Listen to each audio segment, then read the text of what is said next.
Oh snap, the stream has started. ABS IRD. Hello everybody, I am Absird. Welcome to Chatting with Abby. Today, we do have Erin here. She's just, chilling. Going about her day-to-day activities. Well, at least the day-to-day activities when I'm here.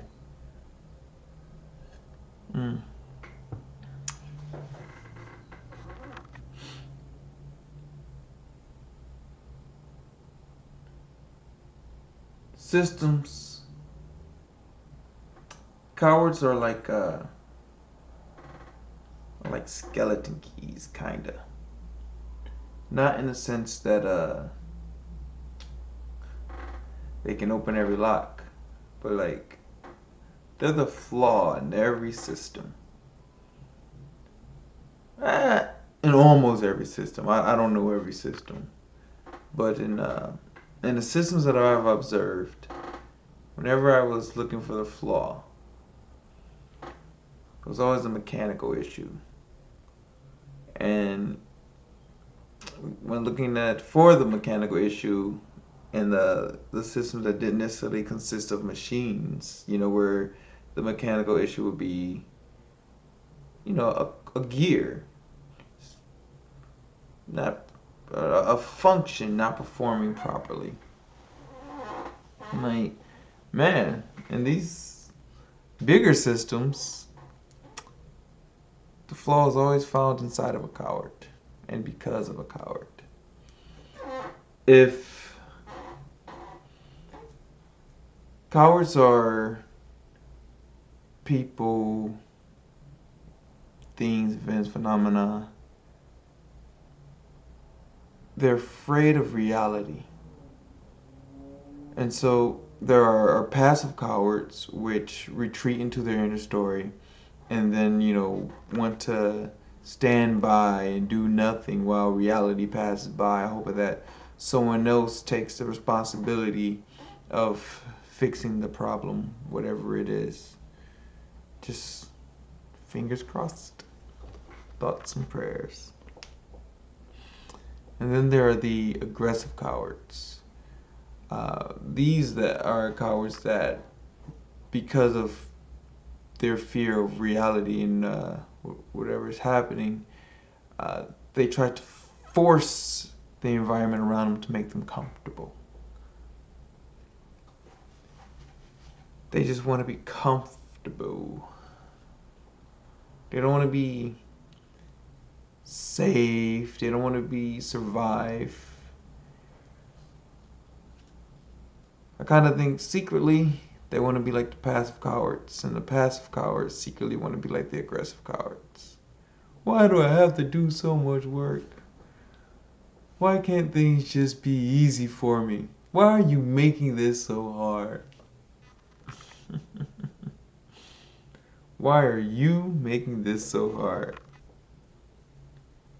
Talk about gaslighting. Isn't that where it comes from? Like, why are you making this difficult for me? I'm important. You should be making this easy because I'm important. You're trash.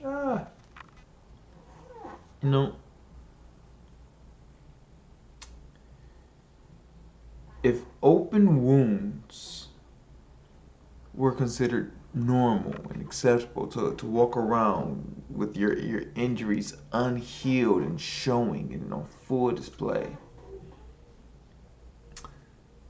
cowards would attack people with scars. Cowards would attack people with no scars and no wounds. Says, hey, it's normal to walk around bleeding. I ran into the tree the other day, scraped my arm. How come you don't have any scars? How come you don't have any open wounds? Oh, well, I saw the tree and I dodged. I was aware of the environment, the impact I have on the environment, and the impact my environment has on me. Says, wow, why are you being weird? Here, you know what? Let me help you. It's in your best interest for me to give you some open wounds. That way everyone else can accept you. Here, take some trauma.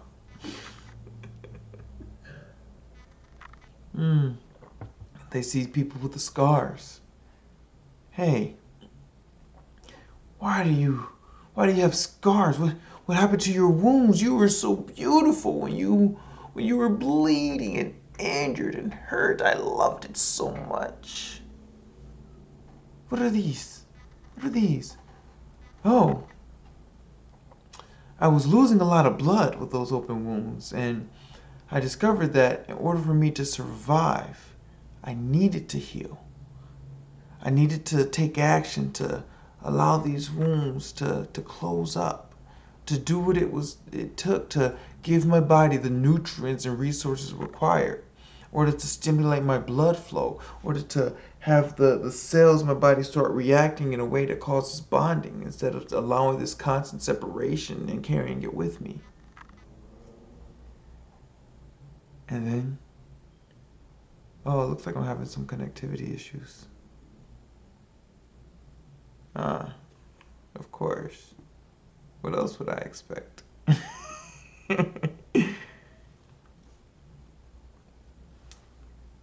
You know, I should probably share this stream. I actually haven't worked through the settings. It says it's not receiving enough video information. Huh. I'm gonna have to go back and review this. So, they see these scars. Why aren't I had to heal these wounds. I couldn't walk around with these open wounds. I realized just how much it was threatening my life. You're wrong. I've carried these open wounds for years. They aren't threatening my life. Well, you may be different than me. You may have more life than I do. You may have more life force than I do. You may have access to resources where you can continue bleeding for years. I can't. I'm about to die if I continue bleeding. And looking at the numbers here, if you continue bleeding, if you continue walking around with these open wounds, you're jeopardizing your life too. Not to mention, like, the risk of infection. Walking around with open wounds, you have the chance of receiving and spreading infection. You have to close those wounds so that you're not spreading a disease. But if it's normalized, I'm sick. Everyone has to be sick, huh? You're not going to tell me that everybody's sick and you're so special because you're walking around not sick. You're not special. Walking around talking about, oh, I'm healthy. It's the coward. The coward is scared of this change. The coward, in its mind, wants to be healthy and believes that it's healthy. It needs to feel comfortable. It doesn't matter if it's actually healthy. It just has to feel healthy. It has to be told that what it's doing is right. As long as some authority comes along and goes to the coward, hey, did you open up some wounds today? You bet your butt I did. In fact, not only did I open up some wounds of my own, I went and made some. I created some wounds in others. I found and looked for opportunity in which I can make the impact that you told me is good. Does that make me a good person? You're a good person now. It's all about the inner story. It's all about retreating from reality to end the observation of what's going on. Because once that person has a bit of bravery, it's, man, this person without all these open wounds, they're able to run a lot farther than me. I continue to succumb to my injuries. Maybe I should try this healing thing. Maybe I should see what it's like to Why isn't this person succumbing to the injuries? I can see they're injured. They're showing me they're injured. I can see the scars. I can see the memories of their injury. These open wounds are simply memories. Why are my memories so much more painful than theirs? It's a lot more painful when it's not healed.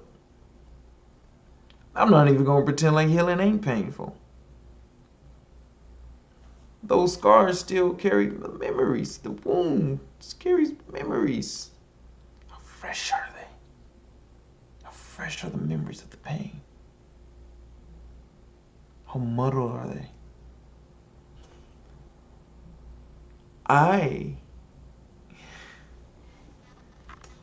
The first time I had my heart broken by someone outside my family. It was my ex, my daughter's mom.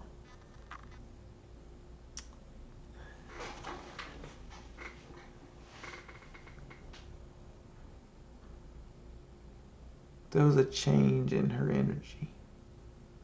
I didn't know what it was. I'm speaking with her, trying to navigate the labyrinth of her mind, the mazes that she always builds to attempt to confuse me. And I'm like, I don't like where this was going. Eventually she confessed. She told me the truth. She confirmed my suspicions. And I had a flash. I remembered almost every traumatic event that had occurred in my life. And it just came at one moment. Just like, whew, just came right into my brain.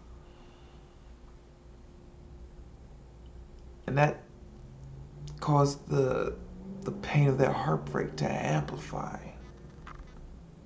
Billionfold, thousand, oh my goodness, 1,000 billions. At the time, it was the worst pain I had ever experienced in my life. And there were no wounds on my flesh. The wound that caused hit so deeply. Oh man, I remember it clearly. This smile on my face isn't because it's a good memory. It's because as I remember the pain that wound, I still see me now. I understand what I've been through. Like, oh, that was hard. Even with an injury that deeply, I ignored it and continued moving forward with that person. Because I was scared. What if sure, this person can hurt me. But I can't ever admit that this person broke me. No. I was Sir the Great. This woman this little girl can't break me. I'm a grown man. I'm way smarter than her. There's no way this little girl can break me.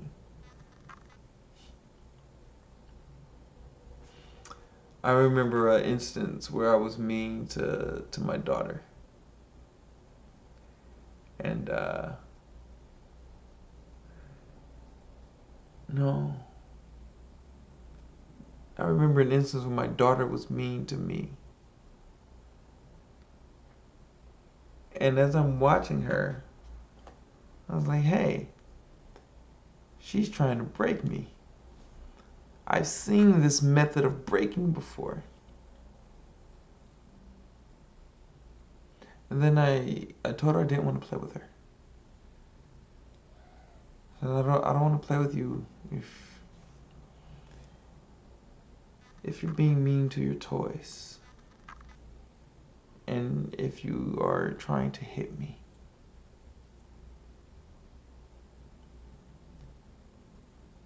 And as we played, she hit me again. And I stopped playing with her. And I explained to her, I said, I wasn't joking. I don't want to play with you if you hit me. So, she tries to warm up to me, do the things that I find adorable. And finally she comes up to me, she says, Daddy, sorry I hit you. And I'm glad you understood. Thank you. But I still don't want to play with you right now because you still hit me. Of course, me being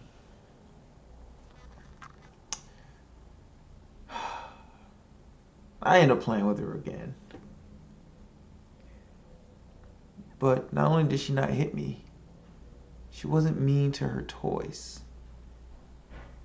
She stopped fighting with her toys.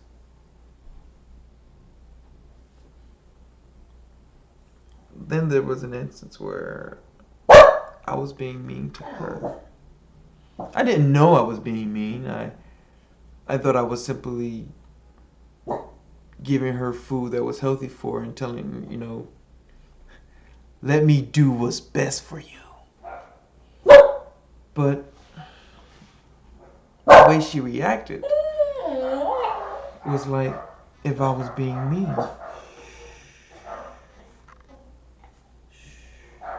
I know your friends are outside. Hey, Eden, it's okay. I know your friends are outside. We can't play right now. Eden.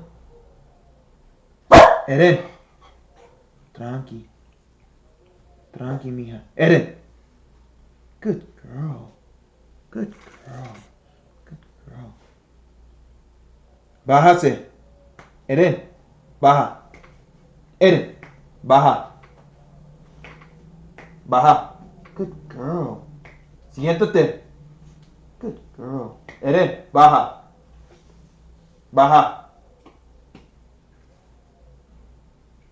Good girl. Go. And I started to understand, like, oh, I'm trying to control her.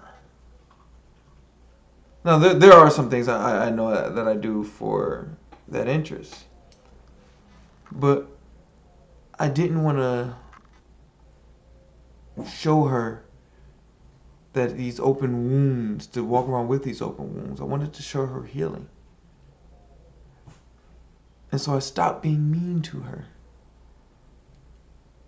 And when I stopped, like legit, like right when I stopped, she's like, Daddy, do you want to play? Like, well, no, that's not what she said. She said, come play with me, Daddy. She told me exactly what she wanted. She didn't know how to articulate, hey, you're being mean to me. I really had to pay attention to what I was doing to see that I was being mean to her.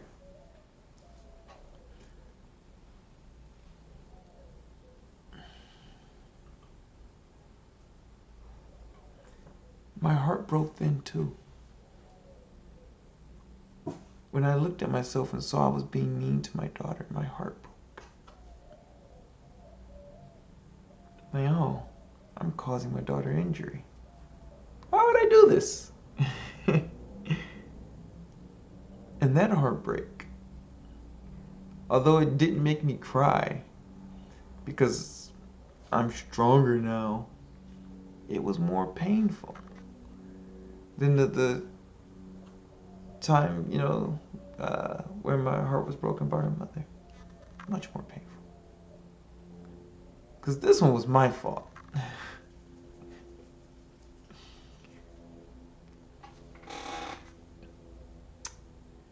Sometimes we really have to look at our actions.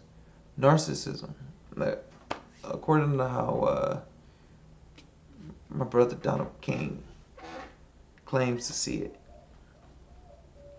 according to how I myself have reasoned based on these explanations. So I'm basing a lot of my reasoning on the explanations that he's given. But these are my own observations. Some of these are my own observations and experiences. And when I take his observations and experiences, like, oh, okay, let's compare perspectives. And a lot of times his perspective is super consistent. And he tells me it's not even his. He tells everybody, not just me, but he's like, hey, this ain't even my perspective. This is something else's perspective that's been, talking to me or communicating with me. I'm communicating something, a perspective not even of my own. And when I take that and I compare it to my own perspective, and I have a pretty in-depth view of my perspective. And it's like a lot of things he say I can match up. Narcissism is born from trauma. Trauma is the fear of disempowerment. Injuries cause trauma. Aggression takes away power. Narcissism, the addiction of vanity. Vanity is excessive pride. Feelings of pride come from acquisition of power.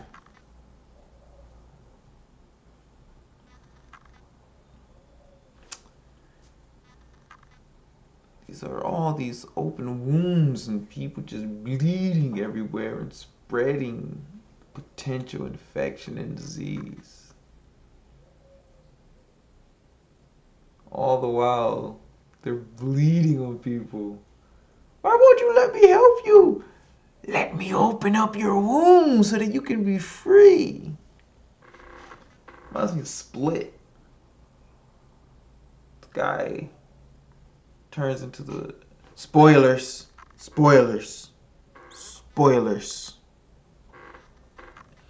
guy turns and seeks out individuals that he feels aren't injured enough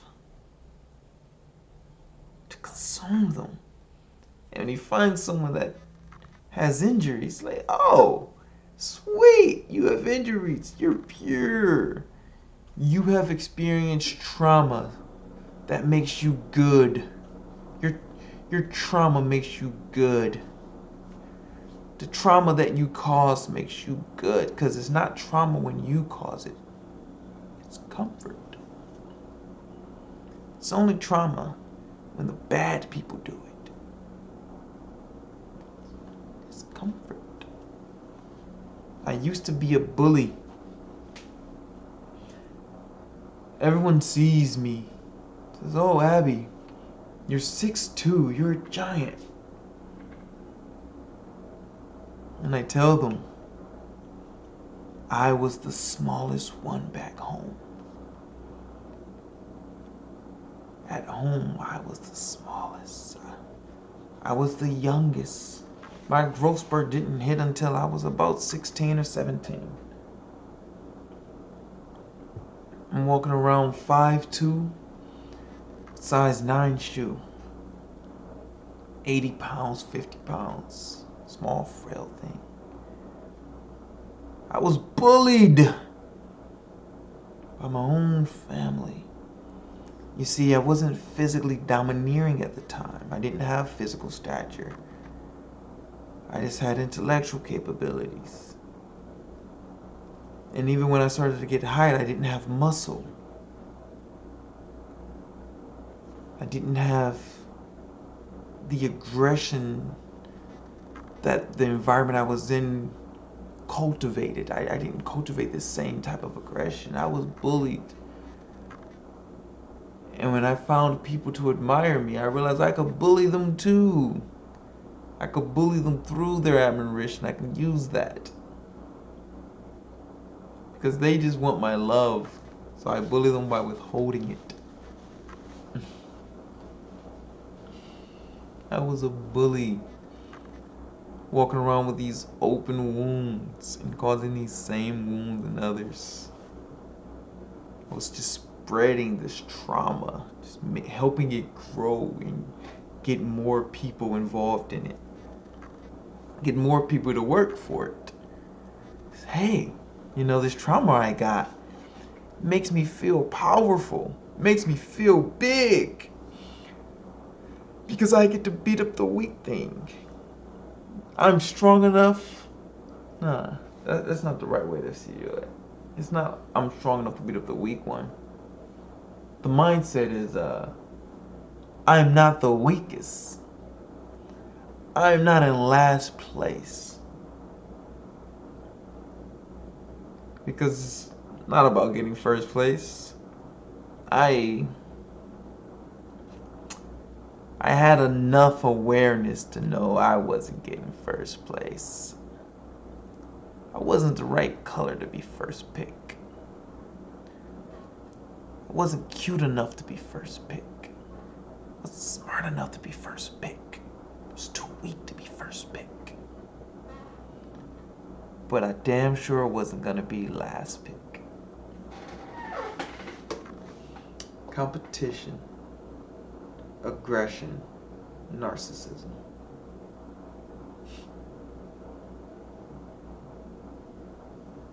Like, the more I start to understand and the more that's explained to me, the more I observe reality, and every time I see this narcissism, I see this competition, I see this aggression. Like, when he told me that, when he said that, he didn't tell me, he just said it. He posted it, he broadcasted it, he put that information out there. And it made sense, but I didn't get it. It made sense, but I didn't get it. Just something about it made sense. And as I observe it, as I observe narcissism, I start to see the patterns of trauma. I start to see these open wounds. Sometimes I see scars. Sometimes I see memories of scars. But whenever I see the narcissism, it's like it's fresh. It's like just claws digging into the skin, bleeding on people. Whenever I see the aggression, I see the fear that accompanies it. It's like, who can I transfer this fear, rage, anger, frustration, and disempowerment into? Who can I disempower to make myself feel powerful? Who can I put beneath me? Because I don't feel, I can tell. I got enough information to figure out I'm not going to be on top. So who can I put beneath me? Who can I get on top of? That's how it works, right? Cause you're in love with somebody else. Maybe I can be of some help. Get over them by getting under me. But you might OD if you get too much of me. Might OD if you get too much of me. Might OD if you get too much of me. Man, I swear, Jessie Reyes, the way she's able to communicate a message. Whew. Man, the girl's brilliant and talented, extremely talented. Her voice is lovely, her mind is amazing, it's absolutely incredible. And I'm not trying to sound like a certain, you're amazing, I'm not trying to appeal to her vanity. Because I don't think she's going to see this. I don't think her fans are going to see this. I'm not trying to rally up troops to her cause. It's just music that I can enjoy and a message I can relate to. Man. Wow. Alright. Hey, look. There are probably gonna be some changes taking place with the videos.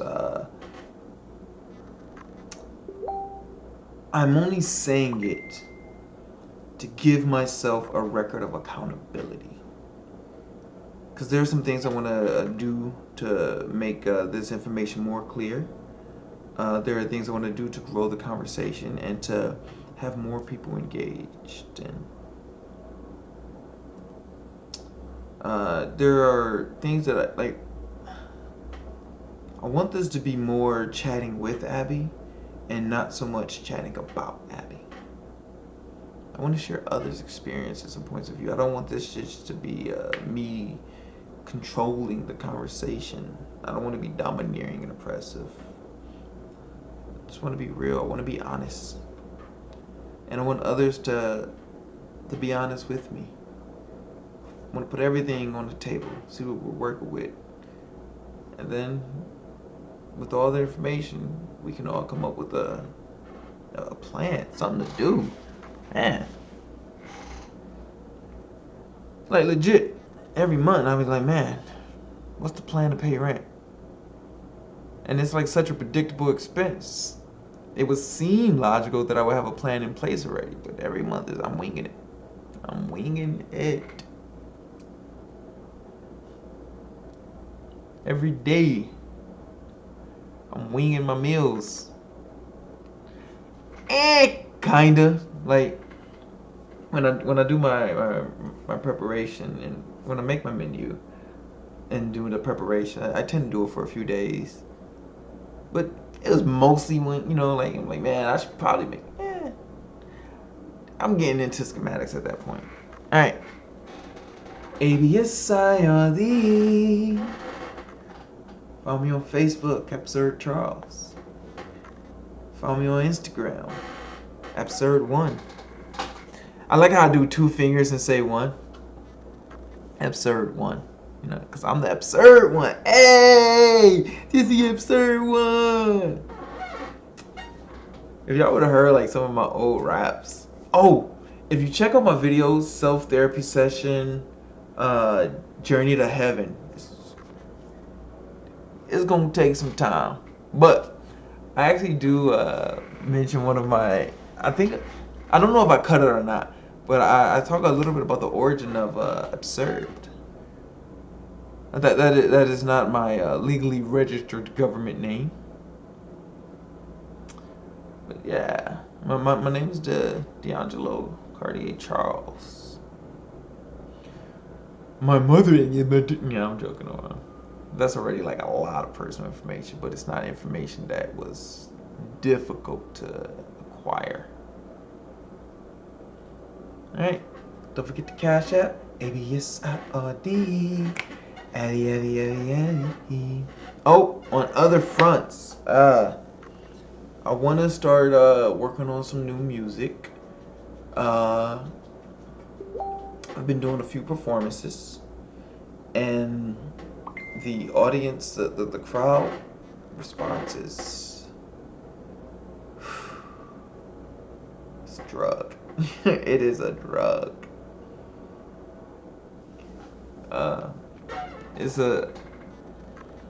I don't know quite how to describe the feeling you get where people love your talent.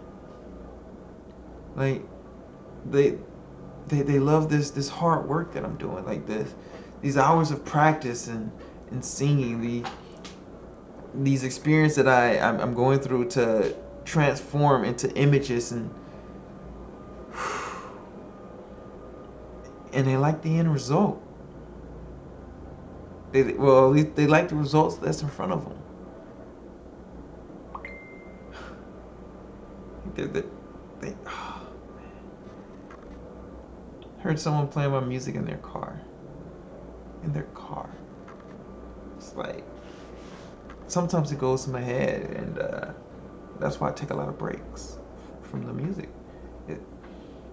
I get scared. I see it growing and becoming successful, and with the way that I do my music, I can't direct this path of its success, and it's like, man, do I follow this not knowing where it's going?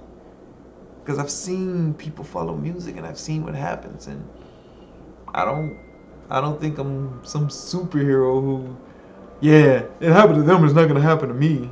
I do think it's gonna happen to me. That's scary. Alright. I wanna talk to you. Join the conversation. Abby, out.